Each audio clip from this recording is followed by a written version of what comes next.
ફરી જીવી જાણ. ભાગ 30. હકદાર. થાકી ગયો હોવા છતાં કાર્તિક બેગ લઈને નીકળી પડ્યો. દરવાજે પહોંચ્યો ત્યાં જ સંગીતાબેન સામે આવતા કાર્તિક બોલી ઉઠ્યો, મોમ, હું જાઉં છું. કાર્તિક વાક્ય પૂરું કરે એ પહેલા જ હંસાબેન પણ ઘરમાં પ્રવેશ્યા અને કાર્તિકની ખુશી જાણે બમણી થઈ ગઈ. માં! કાર્તિક હંસાબેનને ભેટી પડ્યો. આહ, કેટલી ખૂબસૂરત સરપ્રાઈઝ છે. મિસ યુ માં, miss you so much. Hansaben પણ કાર્તિકના વાસામાં હાથ ફેરવી રહ્યા. પાણીનો ઘૂંટ ગળે ઉતારી હંસાબેને વાત માંડી. સંગીતાએ મને જણાવ્યું બધું. સંગીતા પણ ખૂબ ખુશ છે. તારા જીવનમાં પ્રવેશેલ યુવતી નંદિની હોય કે બીજું હોય, જ્યાં સુધી એ યુવતી પણ તારા પ્રેમમાં હોય તો આ પરિવાર ક્યારેય વિરોધમાં ના ઊભું રહે.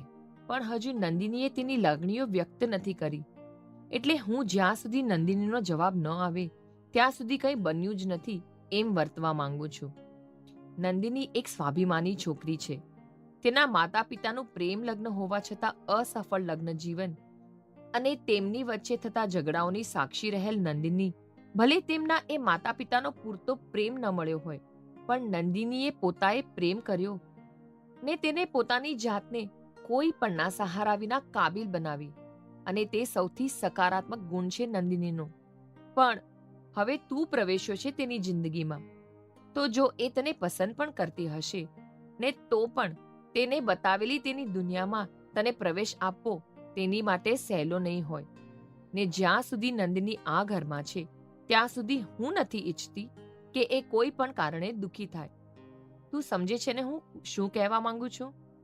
હંસાબેન નંદિનીને કેટલી સારી રીતે સમજે છે એ જાણી કાર્તિકને આશ્ચર્ય સાથે આનંદ પણ આપી રહ્યું, ને પોતાની માતાનો આ સ્વભાવ જ કાર્તિકને તેનાથી વધુ ને વધુ પ્રેરિત કરતો હતો. તું જે કહે છે હું સમજુ છું માં. નંદિનીએ મને મિત્ર તરીકે જે સ્થાન આપ્યું છે તેની જિંદગીમાં હાલ તો હું તેનાથી ખુશ છું, પણ સાથે એ મારી લાગણીઓને પણ સ્વીકારશે અને હું એ માટે એને સમય આપવા માંગુ છું. સાથે સાથે આ સમય દરમિયાન હું તેને એ પણ અહેસાસ દેવડાવવા માંગુ છું કે એ જે અનુભવે છે તેને નકારવાની નહીં પણ સ્વીકારવાની સાથે તેને વધારે ખુશી મળે છે. ને હું નંદિનીને બધી જ ખુશી આપવા માંગુ છું જેની તે પહેલેથી હકદાર રહી છે, કાર્તિકે સ્મિત સાથે કહ્યું. ને હંસાબેને કાર્તિકનો આ જવાબ સાંભળી ગર્વ સાથે સંગીતાબેન સામે જોયું. સંગીતાબેનની આંખમાં પણ ગર્વ અને ચહેરા પર સ્મિત હતું. ચાલો હવે હું નીકળું છું, તમારે બંને પણ પાર્લર જવું હશે ને? કાર્તિકે પોતાની જગ્યાએથી ઊભા થતા કહ્યું. બદમાશ!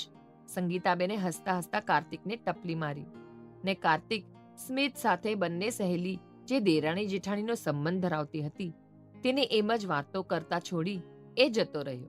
ટેબલ પર પુસ્તકો પડ્યા હતા. એક ખાલી અને સફેદ પાના પર પેન કંઈક લખી રહી હતી અને તેને લખનાર વ્યક્તિ બેધ્યાન બની વિચારી રહી હતી.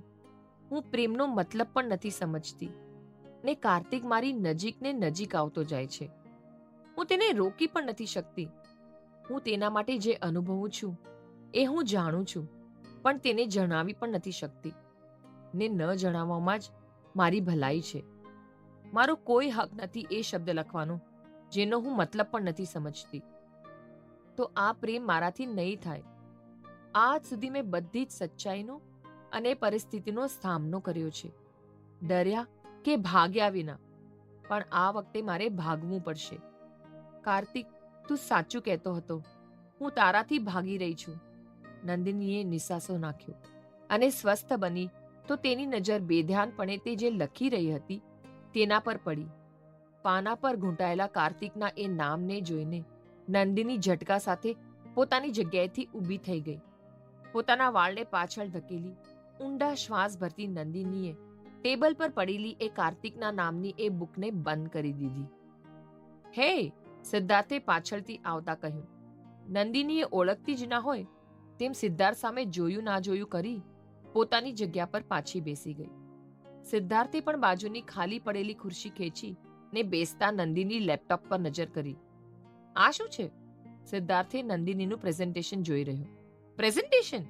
સિદ્ધાર્થે થોડા ઊંચા અવાજે કહ્યું. લાઇબ્રેરીના શાંત વાતાવરણમાં તેનો અવાજ ગૂંજી રહ્યો. ઓ નો યાર, આ પ્રેઝન્ટેશન તો સબમિટ કરવું જ પડશે. It's really important. How can I forget it? Siddharth પોતાની જગ્યાએથી ઊભો થતા બોલ્યો ને ઉતાવળે જતો રહ્યો. સિદ્ધાર્થના અચાનક આવા હાવભાવથી નંદિનીને કાર્તિક યાદ આવી ગયો અને તે ચિંતા સાથે વિચારી રહી. કાર્તિકને યાદ તો હશે ને પ્રેઝન્ટેશન વિશે? એ સવારે જ તો આવ્યો હોસ્પિટલથી. તો શું તેને પ્રેઝન્ટેશન તૈયાર કર્યું હશે?